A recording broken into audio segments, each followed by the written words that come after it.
I feel like if everybody understood this and could actually put into practice, the world would be almost perfect. You see, I don't think most people really understand what true love is. Yes, true love is unconditional. Yes, true love is kind, blah, blah, blah, blah, blah. But I think the most important thing about love is that it should come without expectation.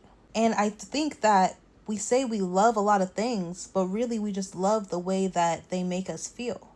For instance, you love your partner most likely because the way that they make you feel about yourself. In the beginning of the relationship, they made you feel loved. Maybe they made you feel a little happy. They made you giggly. They took you on dates. They made you feel special. Because of that way they made you feel, you made this idolized version of them in your head. They became this perfect human being that just treats you so well and is going to make your life so much better. So as time goes on and, you start to see them as a person with flaws and things like that, you start to grow a bit of resentment towards them. Maybe you wish that they do things better. Maybe you even try to change them. Y'all start getting in petty little arguments. You start thinking, damn, I feel like I could have better. Eventually, you fall out of love. You don't want to be with them anymore. Or maybe you are together, but you're just so fucking unhappy, like you know that this isn't real love. But maybe every once in a while, and this is what keeps a lot of y'all in relationships, you have that little spark. You have a day where y'all just experience each other and you love each other again. And you're like, wow, this is a great day. Why can't it every day be like this? And the reason is because you don't really love that person most of the time. You love the image of them that you created in their head, and you're so attached to that image, to that way that they made you feel. You're longing to feel like that again.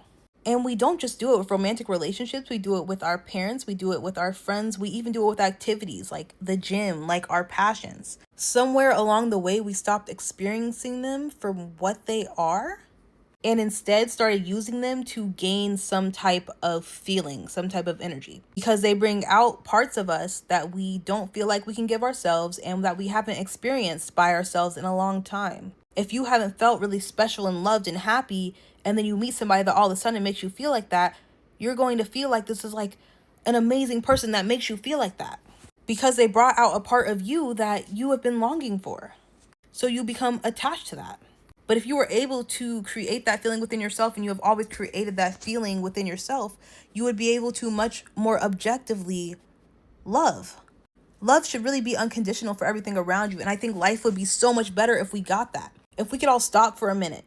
If we could all be secure in ourselves enough for a minute to actually relax and not be expecting things and wanting things and looking towards the future, desiring things, attached to all these different dreams that would make us happy. I'm going to get rich. I'm going to get the love of my life, blah, blah, blah, blah. If we could silence all that in our mind and just experience the world for what it is, you would realize that this is heaven.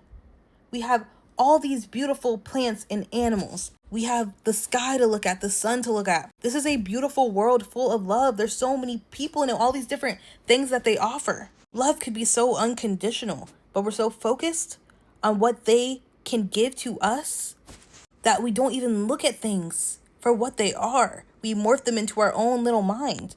Like, damn, life sucks. The world is so hard because I don't have any money right now, blah, blah, blah, blah. This job gives me money, but I'm miserable at it because it's not exactly what I want to be doing. And it's not to say that you can't want more for yourself.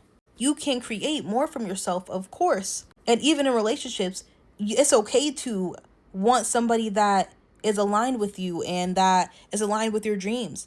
But it's just for the sake of your happiness and for the sake of love and higher vibrations, experience people for what they are. You don't even really know if you could love this person because the second you met them, you started morphing them into your reality, what they could be for you, your idea of what they are. A lot of times people don't even listen to each other. Like, you just decide who this person is and then kind of morph all their words.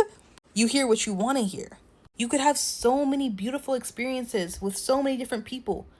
Every single thing and person in this life, every single time you take a walk down the street, like, everything around you is teaching you something. It's giving you a new experience. It's giving you a new energy. We're all one with each other and we're experiencing different parts of ourselves through everything around us, to be honest. But we will never be able to experience those different parts of ourselves and truly cherish them and actually hold on to them if we are always acting from our shadow selves, this ego that we have already put on, and creating a world that identifies with and supports the ego we have already created, the story that we already tell ourselves. So I challenge you to, one, fill yourself with what you feel that you need from outside things. Fill yourself with security, confidence, love, happiness, whatever you feel you are seeking for the outer world. Find ways to give it to yourself. Find ways to feel it in this moment. And second, stop judging everything. If you feel yourself judging, if you feel yourself overthinking, if you feel yourself like judging a person or a thing on how you feel it should be, take a second, take a deep breath, and just experience it. Be here. We live in our minds so much and we wonder why we're unhappy. The real world is here. Happiness is here. Love is here. It's not up here. I love you so much. Follow me to be our happiest selves together. I love you.